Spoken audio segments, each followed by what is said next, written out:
Welcome to the Sound of Ideas from IdeaStream Public Media. I'm Stephanie Haney. Thank you for being with us. America is back was the top-line message from President Donald Trump in his marathon and at times combative State of the Union speech last night. I clocked the speech personally at 1 hour and 48 minutes. I think it started at 9:12 and ended at 11 p.m. by my watch, making it the longest president address to Congress on record, which broke the president's previous record set last year when his speech before Congress came in at 1 hour and 40 minutes.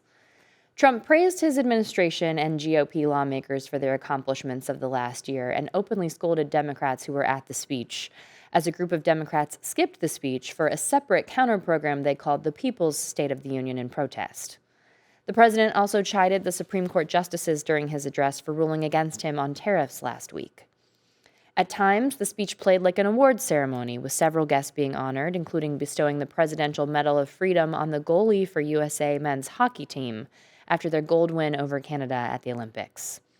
And gold was the message for voters and Americans, too, as the midterm election cycle begins. The president described this as a new golden age for the United States. The golden age of America is upon us. The revolution that began in 1776 has not ended. It still continues because the flame of liberty and independence still burns in the heart of every American patriot. And our future will be bigger, better, brighter, bolder, and more glorious than ever before. Thank you, God bless you, and God bless America. Today, here on The Sound of Ideas, we'll drill down on the speech and the politics of this moment, and we need your help to do that. We want to take this conversation where you want to take it. So if you have questions or comments for our panel here, who I'll introduce in just a moment, now is the time to jump on the phone or send us an email. You can give us a call at 866-578-0903. You can also send us an email at soi@ideastream.org. And the people who will be taking your questions and your comments when you call and email in today. Joining me for the conversation, we have Dr. Tom Sutton. He's Professor Emeritus of Political Science, formerly from Baldwin Wallace University. Tom, welcome back to the show. Good to be with you, Stephanie. We appreciate it. Also, we have Rob Walgate. He's the president of the American Policy Roundtable, a conservative-leaning think tank. Rob, thanks for being here. Thanks for having me. And we have Stephanie Howes-Jones with us. She's a Democratic Cleveland City Council person representing Ward 8, which covers part of downtown Cleveland and Glenville. Welcome, Stephanie. Good morning. Also with us by phone, we have Dr. David Cohen. He's a professor of political science and the director of the Applied Politics program at the University of Akron and a fellow at the Bliss Institute. David, thanks for being with us here on The Sound of Ideas. Yeah, thanks for having me. David, we'll start with you on the phone. I want to start with, this will be a question to everyone, a general reaction to the speech, which, as we mentioned, it was a long one. Is America back and in a golden age? David, question to you first. Oh boy, that is a loaded question. Thanks for giving me that. Starting strong. Here we go. Yeah, Trump started out by saying it's a turnaround for the ages, and I'm not really sure what he's referring to. Every metric you look at, it doesn't really seem like some sort of turnaround, some sort of golden age. You look at polling, Americans certainly don't feel that way. He's underwater in just about every single policy area possible. Americans are very pessimistic about the direction of the country and the economy. The speech, it was part, award ceremony, as you said in your intro. There was a lot of anger aimed at Democrats.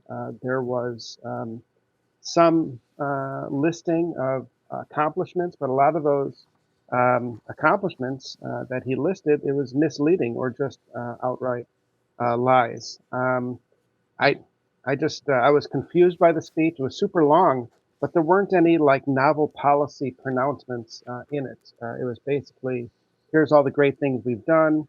And I think the one thing that he was pushing was for Congress to pass the Save America Act. That's about it in terms of major policy pronouncements. It was confusing that it was that long because there just wasn't much meat in there. Mm. Stephanie, I'll ask you now to share your thoughts. Lies, lies, lies. I mean, this was just like, I'm like, The way that the person that is there in the White House is leading is very shameful. I mean, the vileness that came from this person is just, I mean, it is really something that many of us it's just unbelievable. I'm like, oh, this, he really thinks this is a game. You can only summarize it this way when all throughout the talk that he gave was, like I said, just filled with lies at a time where individuals, people here in America are really suffering. I was fortunate enough to participate in the People's State of the Union with the Congresswoman Shontel Brown, who actually asked everyday Ohioans what their real experience is based on the policies of this current administration. And it was complete opposite of what this person presented today. It's very unfortunate. We are in a very dark time in America, and this is where we are. And we know Representative Shontel Brown did not attend the State of the Union, as you said, so was part of the counter-programming.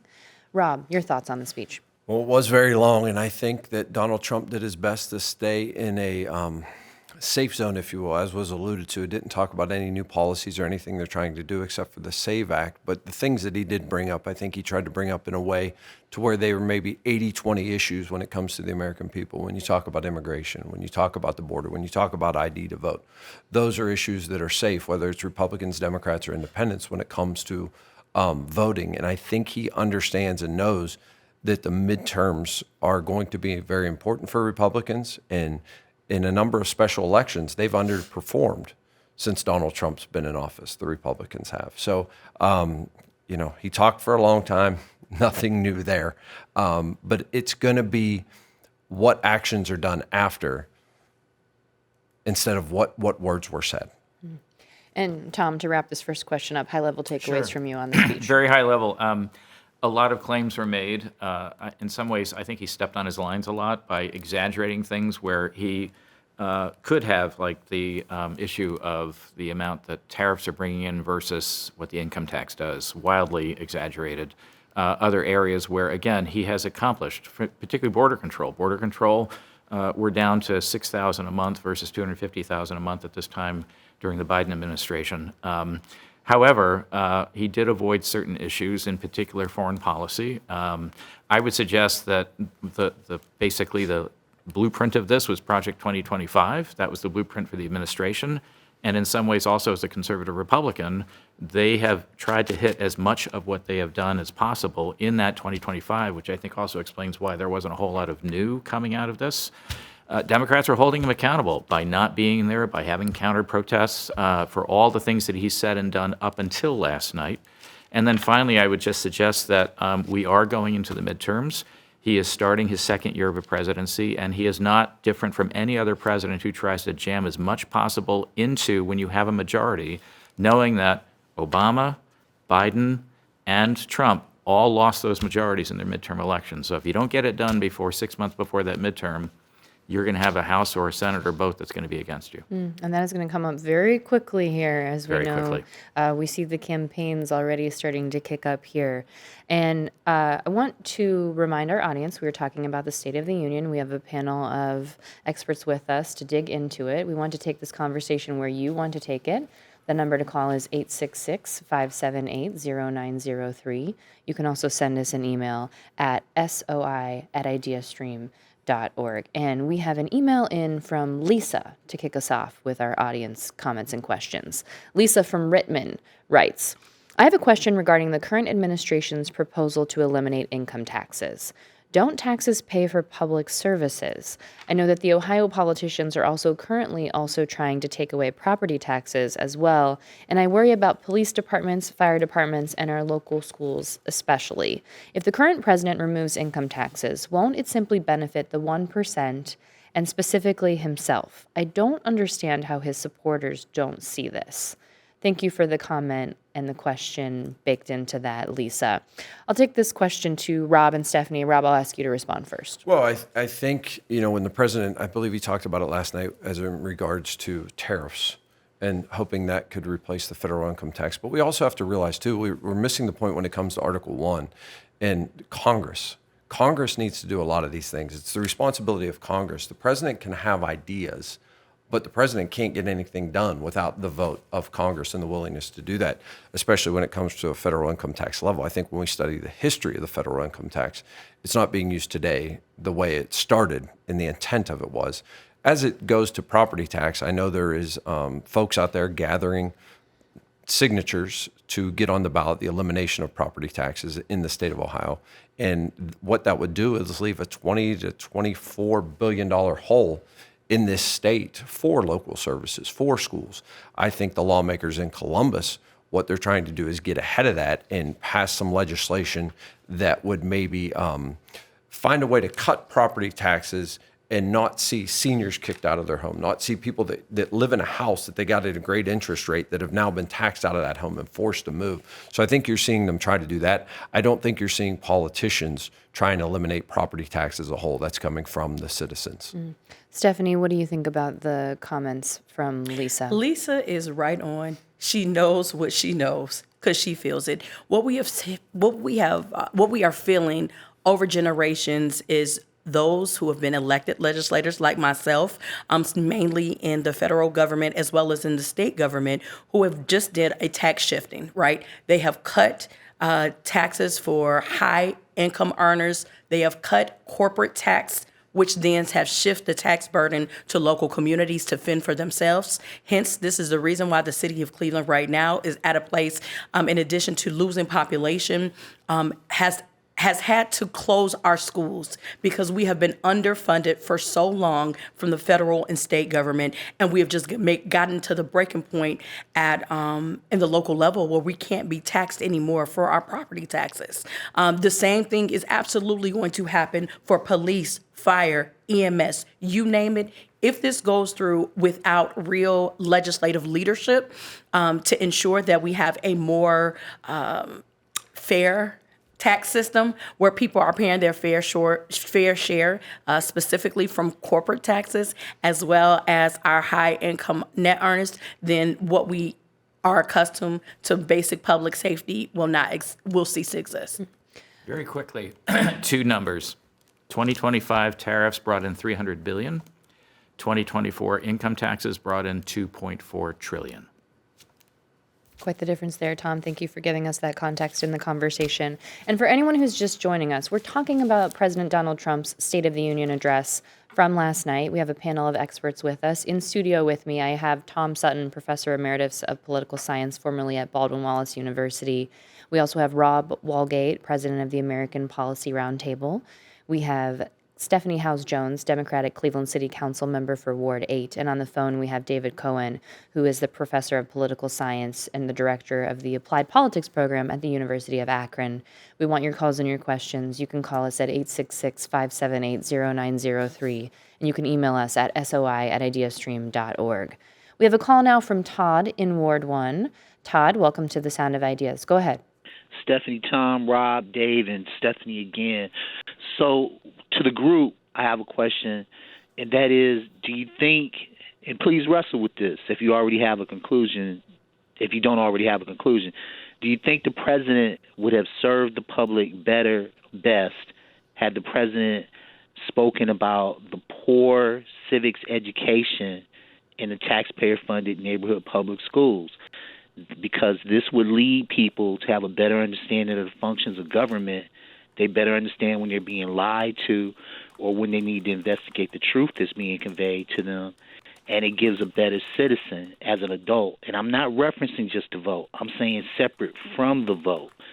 And then I have a request. Tom, could you explain to people how you came to those correct numbers on the income tax and imports? And I hope Stephanie comes back sometime in the future to talk about why we should, so we can have a discussion about why we should reduce city council by 2 more people. That's a different discussion. All right, bye. Todd, thank you very much for calling in. The first part of that question I'll address to David. David, do you have a comment to what Todd was saying there about the education when it comes to civic engagement and that kind of thing here? Oh, look, I think, educating the American public and school kids about how our government works is extremely important. And civic, that kind of civic literacy is something obviously that Ohio lawmakers think is important. They passed it as part of SB1 last year, and it's something that every public school and every private school should take seriously. As to why the president didn't talk about that, remember, during one of his victory speeches in 2016, he's the guy that claimed he loves the poorly educated. So I don't think that's really high on his agenda. Tom, what are your thoughts? So on civic education, there was perhaps a missed opportunity to tie that to the 250th anniversary of independence. That would have been a really good opportunity to have mentioned that.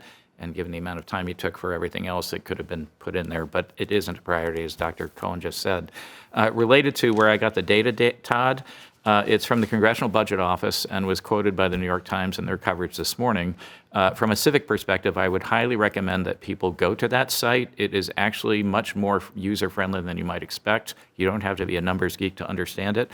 But that's the office that does all the projections and reporting on the impact of taxation, spending by the federal government, interest rates, et cetera, on the economy.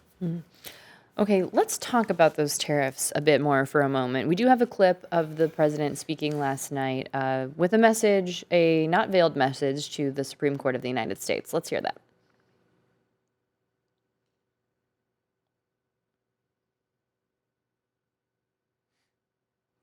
Looks like we may have a little bit of a delay on our playback. I'm going to make sure that we have that clip ready for people to hear, but we'll go ahead and hop into this conversation now.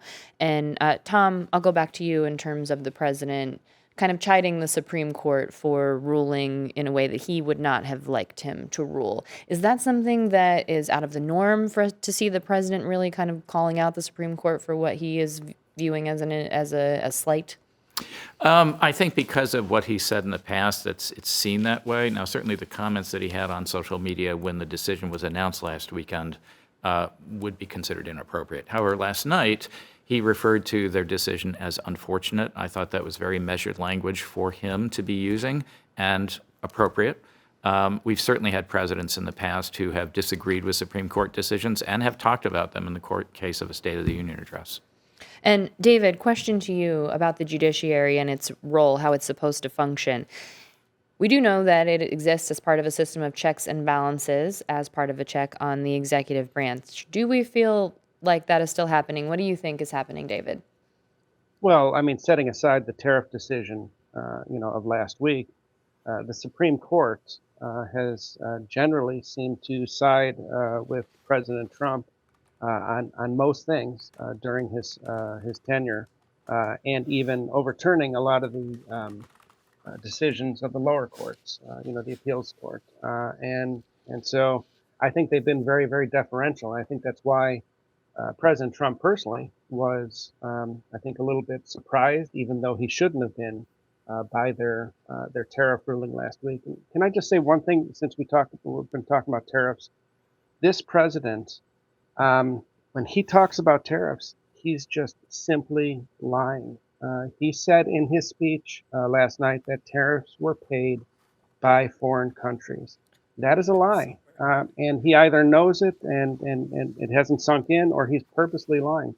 It is paid by importers, American companies, who then pass those costs onto the American public. And the Fed just came out, I think last week or the week before, and said 90% of those costs were going to American consumers. And so effectively tariffs are a sales tax on consumers.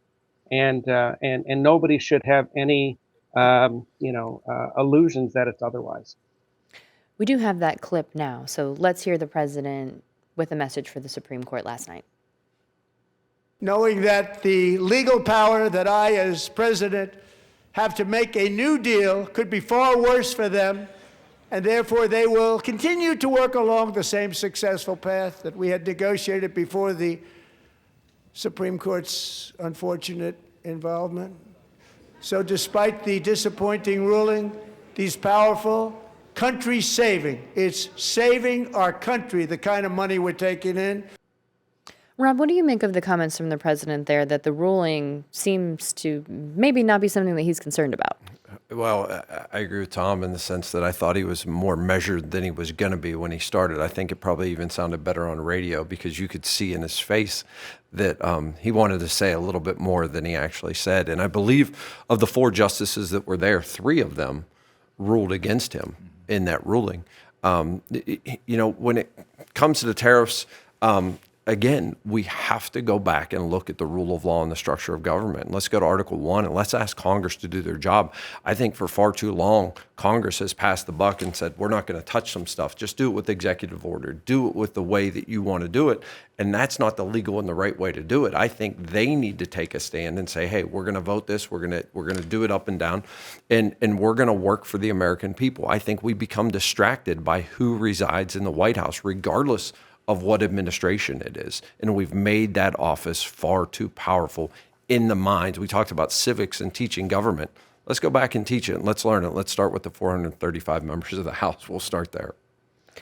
Stephanie, what do you think about the commentary there between the president and the Supreme Court? It's very telling. This is what he does. We are at just like I said, a time and a place where the person that's in the White House is incapable of telling the truth, and people can make sugary and flowery comments, but he is a liar. He does not tell the truth. He is deceptive, and it is hurting a lot of people because they do not know, and you expect the person who is supposedly leading the charge to be able to tell you the truth, the good and the bad. And he's just really incapable of doing that.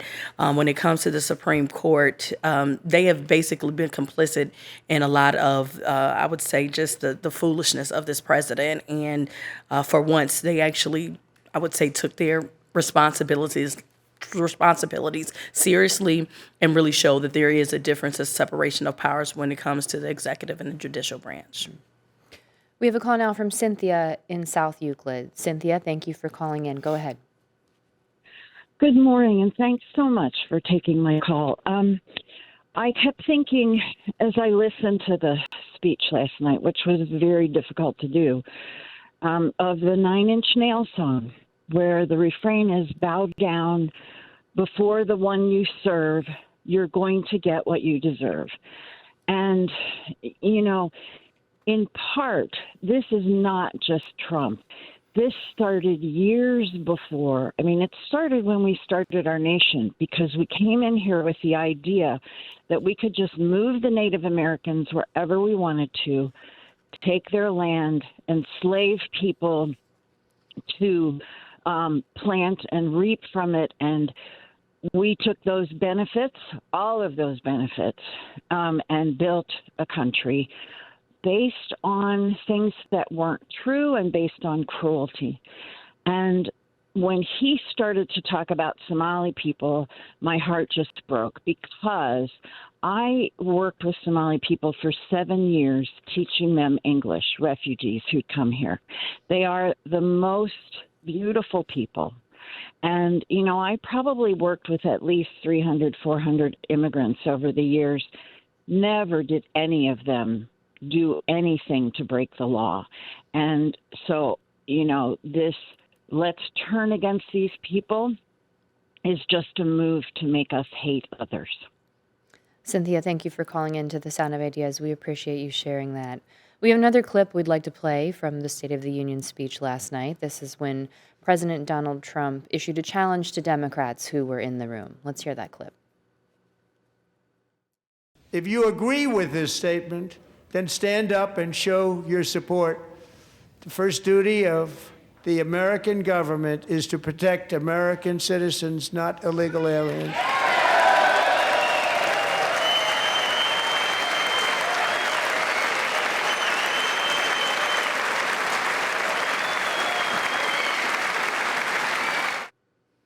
Stephanie, I'll start with you. What was your reaction to that part of the speech? What do you think the president's goal was there? To bully people to agree with him. That was his only motivation. There was a moment after that where he did admonish Democrats for not taking part in celebrating that moment of his speech. What do you think about that? Do you think that he was trying to get the Democrats worked up? Of course. And again, like for me and my perspective, there's nothing this man can say that will compel me to be in alignment with him. He is a liar. He is not a leader. And there's nothing he will be able to do to change my mind. Because again, when people show you who they are, you believe them. And I believe him for what he is. So there's no compelling. And our responsibility as elected leaders is to protect everyone. Status doesn't matter. Nationality doesn't matter. It is because that is the moral right thing to do. Protect everyone. It is an important note to point out here is that the Constitution does apply to everyone that's in the country. If you are in the Constitution, you are afforded the constitutional protections. Just a legal note to add to the conversation. And Rob, I'll ask you, what was your reaction to that part of the speech? What do you think the president's goal was? I think it was a planned line that'll be on every campaign commercial throughout the midterm. I think it was a setup. I think they knew that the Democrats wouldn't stand. I come at this from a nonpartisan perspective. I'm a registered independent. I've sued far more Republican governors than I have Democrat governors in the state of Ohio. So looking at it like that, I think that's what it was, just a way to see if there was any place where there could be any agreement from both sides of the aisle. And from last night's speech, I'm not sure there is anywhere where people are willing to stand up and recognize and say, hey, we have agreement and this is where. And again, I think that's part of the reason that he tried to stay in those 80-20 zones where he knew he had 80% of the support of the American people, whether it's on immigration, whether it's on the SAVE Act, the things he was trying to do. He didn't try and go to the fringes last night, I feel, in the speech. And I think, again, we're going to see that clip over and over and over again. Can I jump in for 1 second? Sure, David, please. And as Rob said, there were very few places where there was agreement, but there was actually one issue where everybody agreed, and it actually surprised President Trump, and he said he was surprised, and that was when he made a call for banning insider trading of stocks by members of Congress. And that is actually something I think that, there is a lot of bipartisan support, and for various reasons in years past, that legislation did not, make it to the president's desk. But I think if Trump was serious about this and he pushed this, I think he could actually get bipartisan legislation on that issue. Tom, I want to bring you into this conversation and ask you now, we had mentioned that some Democrats did not attend the State of the Union speech. They were asked by House Minority Leader Hakeem Jeffries to be silently defiant if they did attend the speech, but that isn't exactly what happened. We did see the Democrats got more animated and more reactive as the speech went on into that hour and 48 minutes of talking. At one point, Representative Omar shouted, "You have killed Americans." So from a campaigning strategy perspective, is that helpful for the Democrats to be reacting in that way? What do you think? Well, one of the things the Democrats face as a challenge is there's a continuing perception by the public, and we see this in the polling, that Democrats are weak, that they're indecisive, that they're not showing us a direction that we would then be voting for. So we're in this classic lesser of two evils kind of mentality right now, which is not unusual in politics. But I don't know if I want to continue supporting President Trump, and maybe I voted for him in 2024, and he's not on the ballot, but we've got the midterms, so I've got a Republican that's the incumbent or as the challenger. Do I go that way or the Democrat? This was a way, in some ways, of showing that defiance shows that there's some direction. We are not them. And then when you had the People's State of the Union that Representative House Jones talked about, Councilwoman, haven't promoted you yet. Next year. Yeah. Sorry, Congressman Barron. That they were really trying to show opposition and defiance, and this is not the first time, right? This has been a trend that we've seen really going back to, I think, George W. Bush when he was president, and through then to now by one side or the other. The last part of this really is, I think when you see that kind of opposition, it's not to something as mild as tax cuts or trade policy. It's about literally to American citizens, since that's an issue apparently, died at the hands of armed ICE agents. It was actually 3. There were 2 in Minnesota. There was 1 earlier in Texas. And Border Patrol agents And Border in some Patrol cases. agents, right? And so, and it's happened on both sides, right? Agents have been injured and killed. Same thing on the other side. But the problem is that the divisiveness that results in, Democrats are saying enough of this already, and that's why you saw the rough estimate is that up to half the Democrats in the Senate and the House were not there last night or walked out. And then the ones that remained, basically, Hakeem Jeffries said what you're supposed to do as a minority leader, but the reality was that they're showing opposition. We're here on The Sound of Ideas today talking about the President's State of the Union speech from last night. We're going to take a quick break right now. When we come back, we'll continue this discussion, so stay with us here on The Sound of Ideas.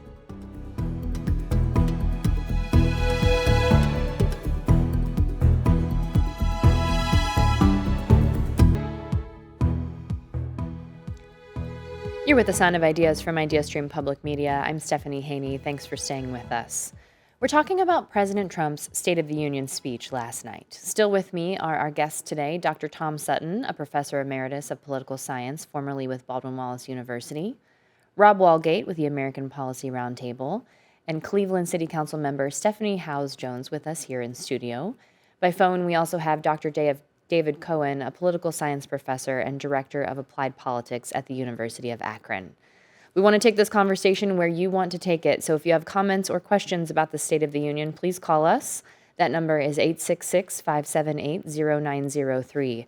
You can also email us at soi@ideastream.org, or you can send us a message on Instagram at The Sound of Ideas on Instagram. So we're going to get right now to an audience member email. And Susan writes in, my comment is in regard to the opening response about voting. Republicans continue to focus on empty issues. Our country has the fairest and safest election process in the world. The efforts they are taking now just to make it harder for average citizens to be heard and vote. To those naysayers, I encourage you to volunteer for your local elections and see how secure the process is. And this brings us to a conversation about the SAVE Act, which is something that was brought up yesterday. And Rob, I'll start with you. What do you think about the policy point there? I encourage everyone to be involved and to get out and help. You know, I would even be for the discussion of should Election Day be a national holiday, because I think the more people that participate in the process, the better we are as a country, the better we are as a community. The more people that feel they're invested in the process, the better we are. When you look at it, Ohio has some of those laws in place. So some of the things that are talked about from a federal level, we have in place here in Ohio as it comes to having ID and showing it to have the ability to vote. They're talking about doing that from a federal perspective, so it happens everywhere. Obviously, the thing Donald Trump brought up last night was New York City wanted to hire snow shovelers, but the only way you could get a job shoveling snow was if you showed 2 forms of ID, because that's a federal work law. You have to do that in order to get a paycheck. So I think they're looking at having things such as that. Just show your ID, you have the ability to vote. Again, I'm for everyone that's legally allowed to vote to participate in the process. So this is the thing. When you talk about someone, you actually they were doing a job in New York City, right? Voting should be free for all. Well, I agree it should be free. It is not the same thing. And to make that comparison, these are the things of the intentional, I feel like, deceptiveness that the president and others do it. As it regards to the SAVE Act, again, it's irresponsible. Again, one of the things that you will see in that policy when they talk about birth certificates and things of that nature, someone like myself who is married, Howes-Jones, you will not find that on my birth certificate. That will make me ineligible to vote, which is problematic. Right? Those are things, again, in a country when women are married, again, it is not necessary, it is not needed, and it is a distraction from what is really going on in this country, where we have this president and all of the others who are around him and supportive of him that are destroying our economy and making it so much harder for people to just exist. Those are the distractions that are happening today. I don't believe anything in the SAVE Act would be any different than the laws we currently have in Ohio. So if you're able to vote in Ohio right now, you would be permitted to vote under the federal language that's in the SAVE Act, number one. Number two, to talk about the cost of it, doing a job and getting paid, yes, but the cost of it, I don't think there should be any cost. If you want to be provided an ID, I think that should be covered and paid for. No one's asking anyone to have any additional expense to receive that ID. I think it's in some places just knowing who is voting and how they're voting. That's all that folks are asking. So the thing is, the requirement of the birth certificate, you do not need a birth certificate to get an ID to vote here in Ohio, which is being required as far as the SAVE Act. In certain circumstances. Let's bring David in here for a moment here. David, can you talk to us about the SAVE Act and how that would change what's required to show in terms of your ID when it comes to voting? Well, yeah, let me just say the Save America Act is, first of all, it's a solution to a non-existent problem. Voter fraud rarely happens in the United States. You look at just about any legitimate study, it shows that non-citizen voting is already illegal and it is non-existent. So this legislation is totally unnecessary, and it does, increase the hurdles for certain people to vote, particularly women who have gotten married and have changed their name. Period. It's going to make it more difficult for them to register. And, registering to vote is already a hurdle in our country. There are some states like Ohio in which you have to register 30 days before an election, and 30 days before an election, most people aren't even thinking about elections. And so I think it's totally unnecessary legislation, and it is done with a purpose.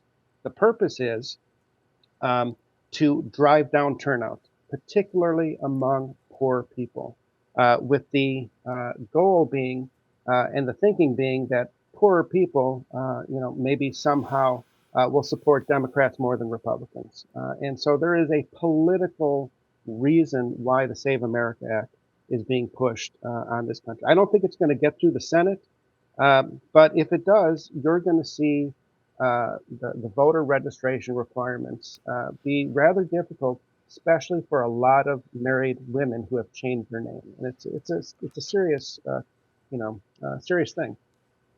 Rob, you have a reaction to that? Yeah, I just think if that was the case, then we'd have a lot of married women in the state of Ohio that would have difficulty voting because it is very similar language to what we have on the books. I just don't see that problem being created in that way. Well, I think married women don't have difficulty getting jobs in this state to get their paychecks. That's the thing. I mean, I think it's a scare tactic.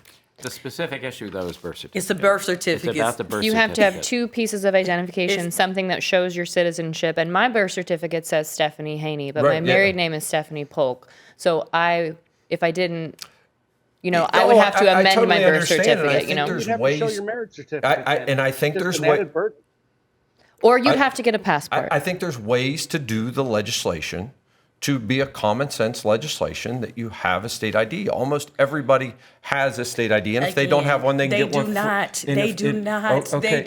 This is the thing. Like, people just talk about. How do we know who they are if they vote? How do we know who they are if they vote? This is the thing where people just make assumptions about lives and experiences in this country that they haven't had and they haven't been in conversation with, right?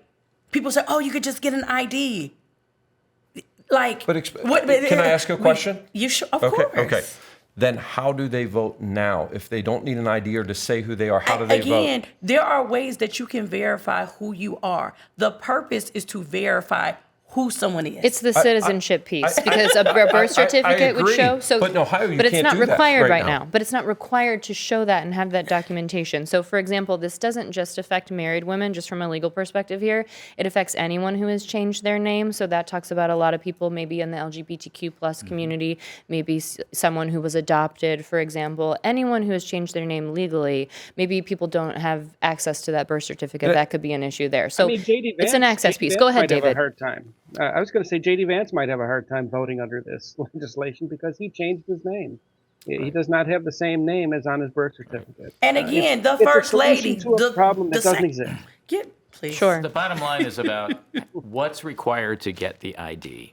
And if you require something that is a birth certificate or a marriage certificate and you're no longer married, whatever it happens to be, you have to find, and the most reliable form of ID are proof of residence Yes. and a social security number. Yes. And that's the typical kind, including Ohio, a way in which we get our IDs. And you can get the ID, the state ID, or you can get the driver's license. Either one of those are the things that count. And in Ohio, for a long time, they've said, we're not going to make you pay for it. Now, let's talk about a passport for real quick. Passports cost over $100. And take a lot of time, And too. take a lot so of if you're time, talking so, about registration yeah. and trying to get in a timely And manner. On a personal level, 3 of us, not me, but my wife and both of my daughters would also all be affected by this because our kids are adopted. And my wife has a hyphenated name. We have a call now from Jay in Canton. Jay, welcome to the Sound of Ideas. Go ahead. Yes, I have a question. Why can't Trump accept the fact that he lost the 2020 election? Why can't he accept that fact? Because he's a liar. That is something that was brought up subtly at the State of the Union last night. Tom, I'll direct this question to you. Trump did make reference to the fact that this should have been his 3rd term. Right. Talking about the 2020 election and insisting that it was stolen from him. Is that something that's still getting traction with voters? I don't think it's getting traction with voters. I think what he's setting up is the pretext and the stage for questioning the results of the midterms. I think that's really what he's doing, particularly in the 15 states he's identified as potential fraud states, which essentially means that they're blue states at a national level or even at a congressional level, places where you're most likely going to see switches where there are Republicans that are running for re-election or challenging Democrats. I think that's really why he continues to bring this up. I can't disagree with Councilperson House Jones about her perspective related to the truth of this, obviously, but that's why it persists. It's what is behind the Save America Act, and it continues also this trope about us versus them, citizens versus non-citizens. And let's also remember that part of what he has also implied that if you try to vote as a legal citizen who's naturalized, and we find some question about the way in which you registered or how you voted, we could revoke your naturalization and send you back to wherever it is that you're from. So that's really, to me, the root of all of this. We have a lot to get to, so we're going to take another audience member call. I want to remind anyone who might just be joining us, we're talking about the President's State of the Union speech from last night. Our guests with us by phone, we have Dr. David Cohen, a political science professor and director of applied politics at the University of Akron. Here with me in studio, Dr. Tom Sutton, a professor emeritus of political science, formerly with Baldwin Wallace University, Rob Walgate with the American Policy Roundtable, and Cleveland City Council member Stephanie Howes Jones. If you want to be a part of the conversation, you can call us at 866-578-0903. You can also email us at soi@ideastream.org. Now we have a call from Iva in Garrettsville. Iva, welcome to the Sound of Ideas. Go ahead. Iva, do we have you on the line here on the Sound of Ideas? Yeah. Hi, go ahead, Iva. Welcome to the show. Okay. I have to say that I'm preemptively feeling bad for the people that he recognized in the audience last night, war heroes and persons who have suffered terrible tragedies and so forth, that at some point they and probably the rest of the population will realize that he had no regard for them. He doesn't care about them. And what he's doing is providing window dressing.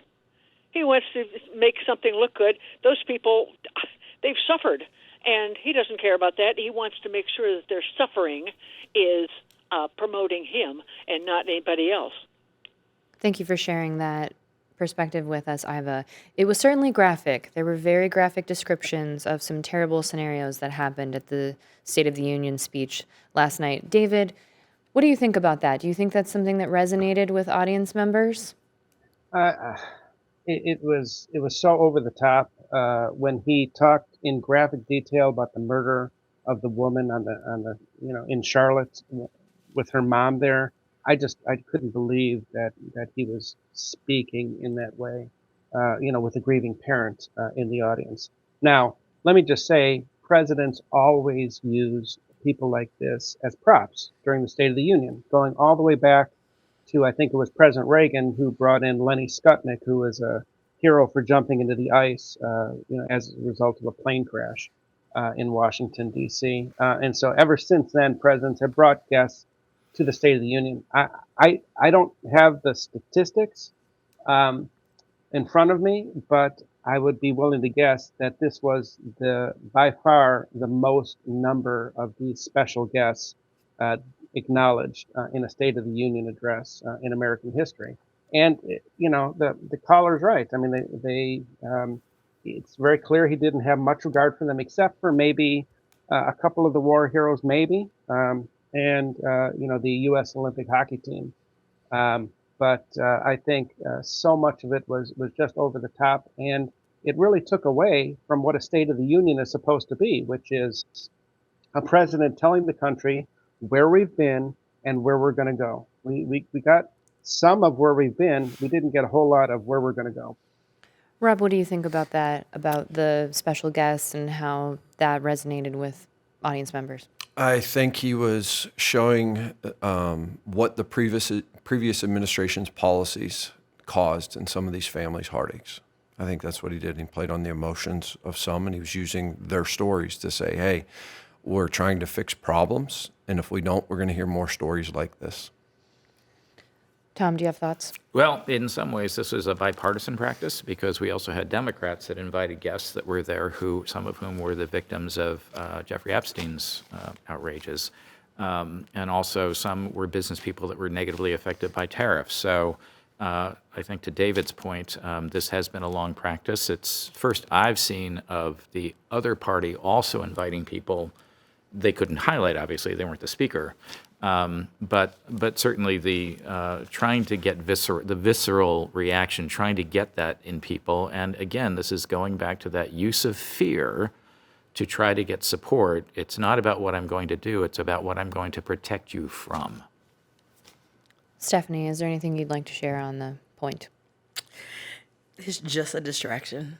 It's a distraction to get people to talking about other things versus the real matter of what's not happening to help better people's lives here in our country.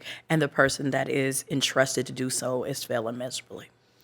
We only have a few minutes left for this conversation about the State of the Union address from last night, so we'll do some sort of one-off rapid-fire questions. Tom, any thoughts on what the president had to say about data centers and them being able to use their own power supply sources? What do we think about that?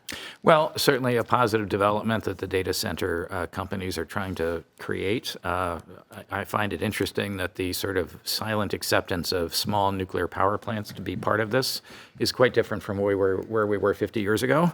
But certainly, I would say that that's one of the few things in the speech that was somewhat looking forward to this trend that's developing, and the fact that the data centers and the AI companies are a huge part of our economy right now. They make up something like 30% of the S&P 500's changes over the last year, and at 20% gain, who's going to complain?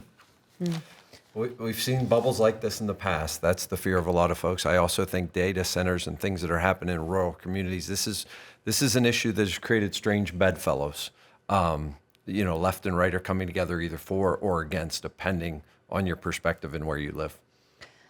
David, I want to ask you about the mention of the Trump accounts. These are financial accounts for newborn Americans. What do you think about that? How is that tracking with voters? I don't think that voters know a bunch about them. My understanding is that they are funded by billionaires, at least based on what I saw in the State of the Union address. And so the fact that these are not funded by legislation, by law, means that, that could change at a whim. So I don't know how popular these are going to be or how permanent it's going to be, in our future. Stephanie, I'll ask you as we start to round things down here. How are you feeling about the midterm election when it comes to Democrats following the State of the Union? I feel good. I mean, again, Democrats have been organizing, will continue to organize, and as people continue to live their lives, they'll understand that vote blue, register to vote, and exercise your right to vote. And Rob, final word for you. I think the midterms are going to be very interesting. I think Democrats, they had a short bench. I think that's why you see Donald Trump win his second term, even though there was a gap. So I think it's going to be very interesting because Republicans have underperformed thus far since he's taken office. Thank you very much for the time and attention to this from our panel. I want to thank everyone for participating today. We have Dr. Tom Sutton, formerly with Baldwin Wallace University, and Dr. David Cohen of the University of Akron. Also, Rob Walgate with the American Policy Roundtable, and Cleveland City Council member Stephanie Howes-Jones. Thank you, everyone, for the time today. Thank you. Thank you for having Stephanie. us. We appreciate it. Now, if you missed any part of the show today, you can hear a rebroadcast tonight at 9 on 89.7 WKSU. You can also find every episode of The Sound of Ideas wherever you get your podcasts and on YouTube. To get the last word on today's topics, you can email us at soi@ideastream.org or comment on our Instagram account at The Sound of Ideas. Stephen has the last word on our show yesterday on Cleveland and the federal government seeking to end the policing consent decree. Stephen writes, I think the only question should be, are all of the agreements in the decree satisfied? Close doesn't count. If leeway is given, how do we guarantee all the changes get made? From what I've heard, the Citizen Accountability Group isn't really working. Stephen, thank you for writing in. Now, tomorrow on The Sound of Ideas, we'll talk to Team Neo about their latest job creation report. And we're checking out the Rock and Roll Hall of Fame nominees for 2026. There are 17 potential inductees this year, including lots of favorites for me. We'll hear about them tomorrow with IdeaStream's arts and culture reporter Kabir Bhatia, and we'll top things off with The Shuffle, our Northeast Ohio music podcast. Shuffle, not The Shuffle. That's with Amanda Rabinowitz. You can join us next week at our community tour on March 4th. We'll be talking about the future of Burke Lakefront Airport at the airport. It's free to attend. We just need you to register at ideastream.org/SOI. I'm Stephanie Haney. Thanks for keeping the conversation going. We'll see you tomorrow back on The Sound of Ideas.